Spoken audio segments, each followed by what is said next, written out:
this the one? Is there something special that says he'll be fast enough, that he can get the distance? It's a swagger. When you turn horses out in a paddock, there's 10 in the field. They're the one that chases everybody off and says, let's go, boys, let's go. Let's go get it. They ask the same questions thousands of times. And this is why they toil and sweat, why they hope and pray.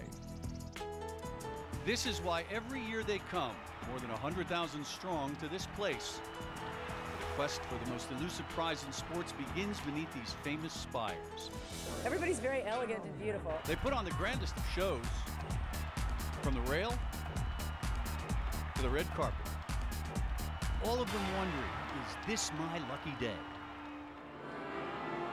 This is why they hold their breath at the sound that means it's almost time.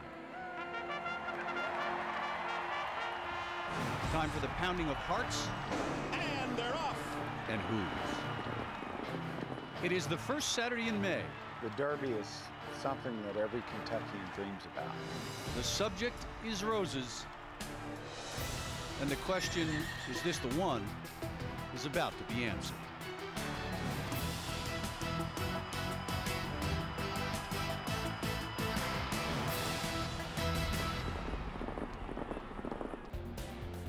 We are about 3.5 hours away from post time of the 137th run for the Roses. Who will wear the garland of roses tonight? And could this be the year we finally have another Triple Crown winner? Good afternoon to you. I'm Kevin Christopher. And I'm Nancy Cox, and we are so pleased you're spending your Derby day with us. We have a jam-packed hour of excitement coming up for you before we turn the coverage over to NBC at 4 o'clock. But of course, the big question out here all week has been, how will this Derby forecast shape up for the track conditions here today? Yeah, you not only need to be lucky at the window, you need to be lucky with your storm tracker forecast too. Chief Meteorologist Bill Meck is in the paddock. How are we looking, Bill? Better, and that's something we were maybe not hoping to hear, but luckily we are. We've got a lot of rain between here and Lexington, but this time the luck is on the side of Churchill Downs, where the heaviest of the rain staying away. And of course, we're here with the Pat Day statue. You see the guy kind of back there, sorta. If that really is Pat Day, I don't want to see the horse. I mean, that's got to be a Clydesdale that he would be on. But again, a tribute to Pat Day there, and thanks. Let's go to Brent Carney. Brent, taking a look at a horse that I like a lot. Go for it, brother. Why, thank you, guys. So nice of you to think of me. The horse Alan likes apparently is Animal Kingdom, starting out of the 16 post position. Unfortunately for Animal Kingdom, the winner of the Spiral Stakes, history is not on his side. 21-1 odds right now for Animal Kingdom. You just never know about the dirt. Even if he likes to train across it, we'll see how he responds when 19 other horses are kicking it in his face. We shall see. But for the next race up, we'll go back upstairs to Alan and Mary Jo. They've had to take these horses out of the starting gate, and I assume they're starting to put them back in. So they are reloading up the gates, and we are just about ready here now for the Churchill Distaff Turf Mile, the Grade 2 race. And the four was already out. They've just taken the 5 out, and now they're in the gate, so we're just about set to go. Here's Mark Johnson. A race for the Churchill Distaff Turf Mile, and a very level beginning indeed. Wow, what a finish. I thought Kiss Mine had it, but Aviate takes the Churchill Distaff Mile. We are joined once again by TVG analyst Todd Schrupp. And there's a word, I'm not sure how to say it, triskaidectophobia, or something like that. Okay, that's quite a word. Fear of the number 13. Yes. Which no one around Mucho Macho Man has. There's a lot of star power always packed into Churchill Downs on Derby Day as all the celebrities come out to watch the big race. Kristen Flum has been interviewing singers, actors, athletes, you name it. She's been on the red carpet all day today. Welcome back to the red carpet, where over the past couple of hours we've told you what the celebrities are wearing, we've told you the parties that they've gone to. Now the all-important question, who are they betting on? And at least if you're John Wall, you can say that you're a little more knowledgeable this time around. This year I picked twice the appeal. I wanted to be different and try to see if I can get a win. I mean, 8's been my lucky number, so whoever it is, which I learned isn't it dialed in? Dialed something. I think that's number 8. We want to take a look at the horses, see how they're looking today. And this rain looks like it's going to be a factor, so it's an open field, as I say. Pants on fire. Because of the name? No, because of Anna, the jockey. Sold at Shackelford, NEHRO. If you're cheap, just box it. If not, go for it. I'm thinking about it. I'm still like I'm hedging my bets, if you will. I don't know. I'm thinking about Pants on Fire. Mucho Macho Man. And why? I have no idea. It's just something that appeals to me. I did a little research, and if it rains today, I'm going with Soul That. And besides, if not him, I'm going with Pants on Fire. So now we wait to find out who's going to be the big celebrity winner, and while we wait, time for me to go make my bet. Back to you guys. All right, Kristen, and what a reunion for ex-Wildcat basketball players, huh? DeMarcus Cousins, John Wallers, Patrick Patterson, now of the Houston Rockets, walking the red carpet here at the Derby. And darn that John Calipari, you just gave away my trifecta. Well, the stars are really dressed to impress, as you could tell. Others are putting their best foot forward and showing some amazing outfits today. Yeah, LEX-18's Nikki Burdine didn't have to look very far, though, to find some very fancy footwear. That's right, guys. Our Derby Fashion Patrol coverage continues with one of the most important accessories every woman has to have on, of course, their shoes. And while most women, like myself, are limping through today in the pain of these wonderful high heels, but they're oh so gorgeous, of course, some women, like our own Nicole Pence, have some specially made shoes. Take a look.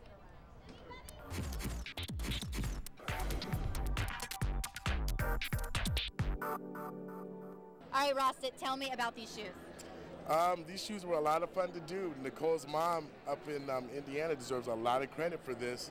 She went ahead and contacted me in Florida. She walked by my store and loved what I did and knew that Nicole would be the hit of the town if she had some of these shoes on. So she made it happen. She gave me the shoe size, and Nicole told me she was wearing a gold dress, and that's all I needed to know. Now, Nicole, what did you think when your mom called and said, I found these shoes? Rustin, no offense, but I thought, what am I going to just accept some shoes in a box in the mail? I thought, no way I'm going to like them.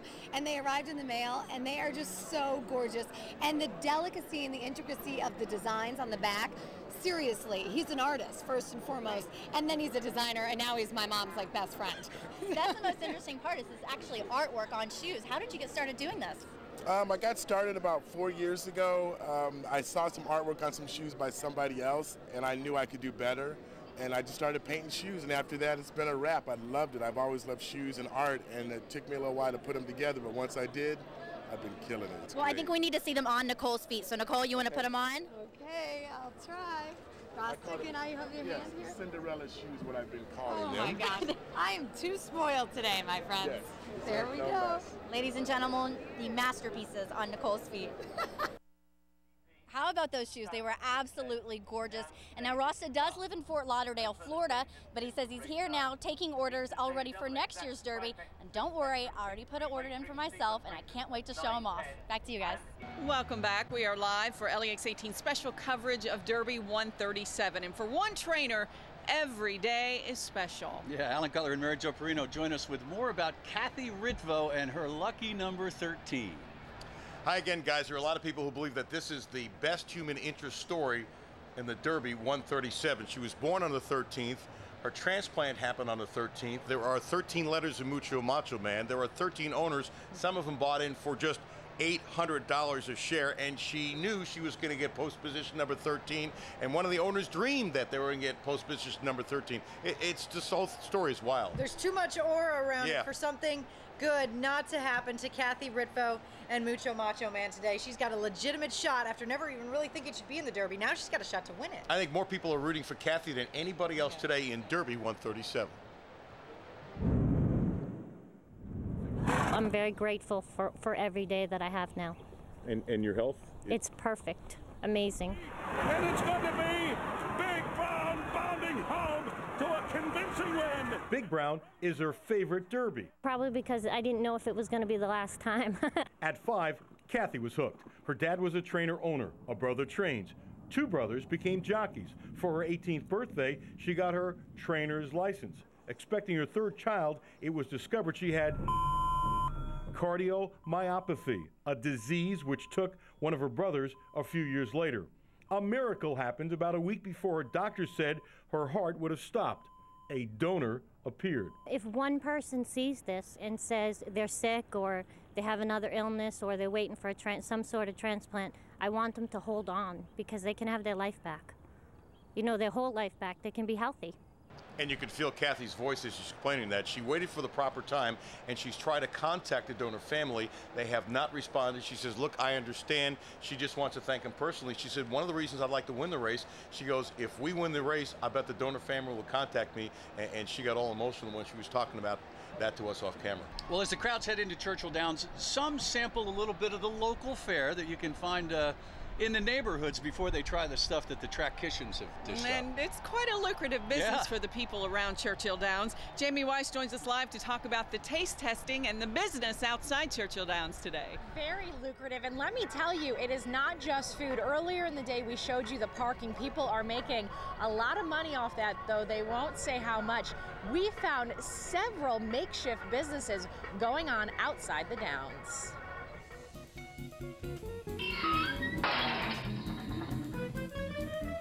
So this may be the official outside of the Derby hat. You can get it outside of the gates along with plenty of other things. We are right outside Gate 12. What are you guys selling here?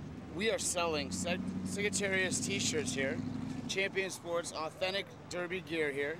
Anything that you need, we got these great new Louisville, Kentucky Derby t-shirts, the vintage ads from back in the day, 1875. You get a lot of people out here buying this stuff? Yes, yes, yes, they do. Everybody loves it. Prices are fair. Everybody's coming out. They really enjoy it. And why is it better to buy out here than inside those gates? Because you got a better salesman selling them to you right here. And outside the gates, a big difference. The goods are on the go here. These guys have a makeshift cart. They are selling items off. You guys make more money, better money by moving around the streets? Yes, ma'am, I do. How many miles do you think you're going to walk selling this stuff today? Well, about maybe 100 miles or so, I hope today, and do good. Maybe one of the most profitable businesses outside the gates are the golf carts. People have to park pretty far away, so bringing them to the gates in a golf cart, people will pay for that. Not only hats and clothes, but they can feed you outside of the gates. What are you guys feeding people today? Homemade brats out of Illinois. Check them out. Why is it better to eat your food out here than the food inside the gates? Because mine is fresh and hot. They are all entrepreneurs, making a good buck, even the youngest ones. And I have a feeling after the Derby race is over, the people here, especially maybe those in the infield, are going to be buying up those hot dogs and that water. Back to you. All right, Jamie, thank you. Well, speaking of the infield, it's a sea of humanity out there as always, and coming up, we'll see how our crews fared in the infield today. And it's the signature drink at the Kentucky Derby. Details about a very expensive mint julep that was on sale for a good cause. Well, of course, it's the drink at the Kentucky Derby. We're talking about the mint julep. And you can purchase a pretty expensive one here at the Downs today. Chris Suter joins us now with that. Yeah, Nancy, the price tag on that, $1,000. The infamous $1,000 mint julep. How do you make it? Woodford Reserve told us how. And the base of every mint julep is mint. And we're using mint that we've imported from the West Coast. It's actually from San Diego. It is chocolate mint. So we're going to put a couple of mint leaves in the base of our cup, and then we're going to add sugar. And this year we're using bourbon smoked sugar. This sugar was actually dried over burning Woodford Reserve barrel staves. So it has a wonderful smoky character. Put a teaspoon of that. We're going to moisten that with a little bit of Woodford Reserve, and then we're going to muddle. And muddling is going to open up the mint leaves, a bit of an aroma, and start to melt that sugar. And then, of course, the mint julep is always filled with ice. And our ice this year is made from rainwater that was collected in the rainforest of Tasmania. So here we go with the ice. And you're going to fill your cup up 3/4 of the way.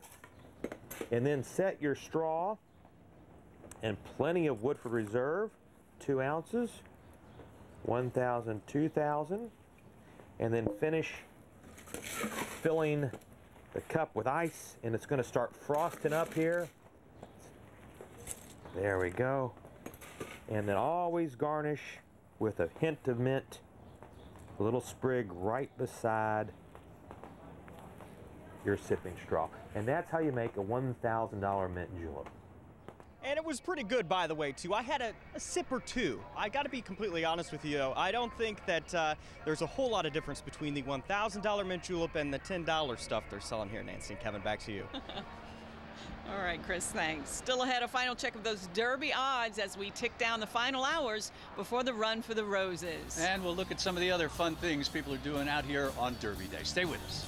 Yeah, I found this interesting. He said NEHRO doesn't like to work very hard. I said, do you push him? He goes, no, we let him do whatever he wants because he races hard. I went, okay, makes sense. While you were gone, I used that little tidbit and said it was like someone I know. Oh, I wonder who she's talking about. I'm talking, of course, about Todd Schrupp, the TVG analyst who joins us every year for our I thought you were talking about Kevin Christopher. So we welcome Todd back one last time to give us his final pick for the Derby and tell us how it's shaping up. Hey, Todd. Alan and MJP, first of all, thank you for letting me share your stage today. You're wonderful hosts, and now I know why everybody wants to work at this station. It's a lot of fun as well. If you want to have fun in this year's Derby, put a wager on Dialed In. I think that's who's going to win.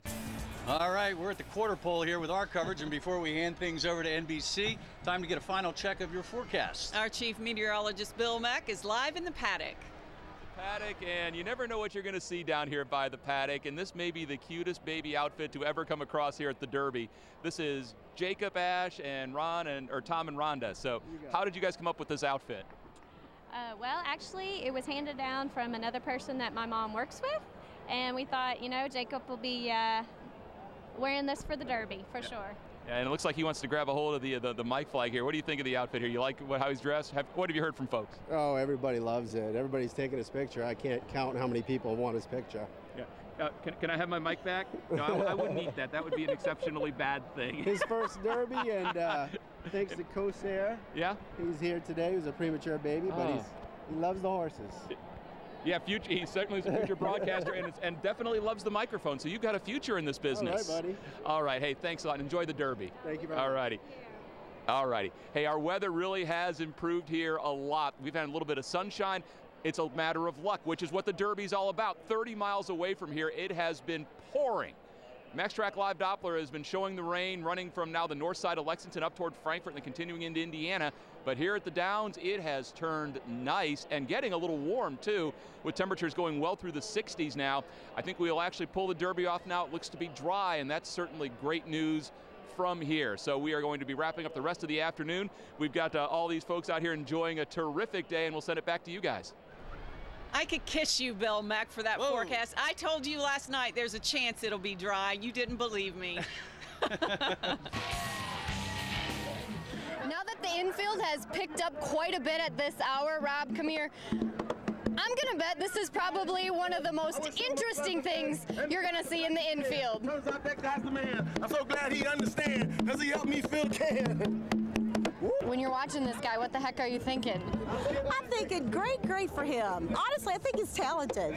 The guy there with a beard, he's looking at me weird. But trust me, I'm not a louse. I ain't the guy that robbed your house. Now, thank you, sir. You spilled your drink. I don't know quite what to think. I think he's had enough. That drink is way too tough. Okay, you cut off, man. Well, you got in that there Pepsi.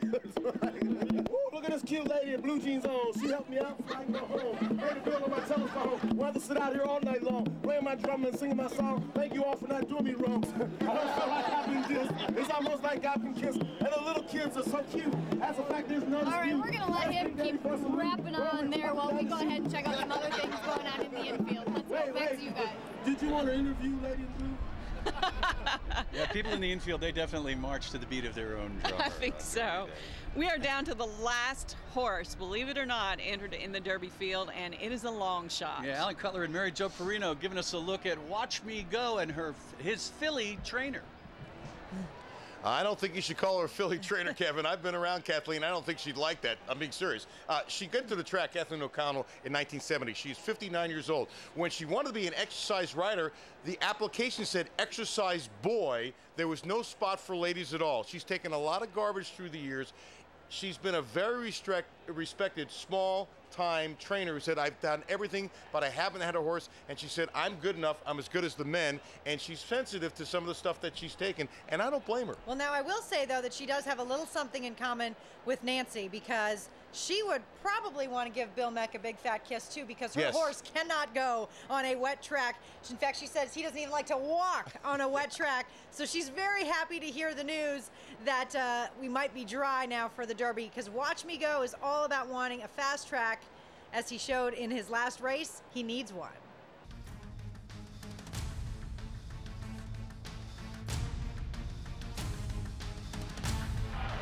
All right, here we go. Time to make our Derby picks. Nancy? I want to see history being made here today. I want to read the headline tomorrow morning to say first female jockey wins the Derby. So I'm going with Pants on Fire, like the name too. So let's go with Rosie Napravnik and Pants on Fire. All right, this is the decisive moment. Boy, I've been dialed in all day on NEHRO, Mount Brilliant Farms colt. I think this time he gets that extra furlong that he needs. All right, let's go to Alan and Mary Jo. You've been studying all these horses for weeks. What do you think? I got 2 picks. First pick is Terrence Jones is coming back to Kentucky. That's my prediction.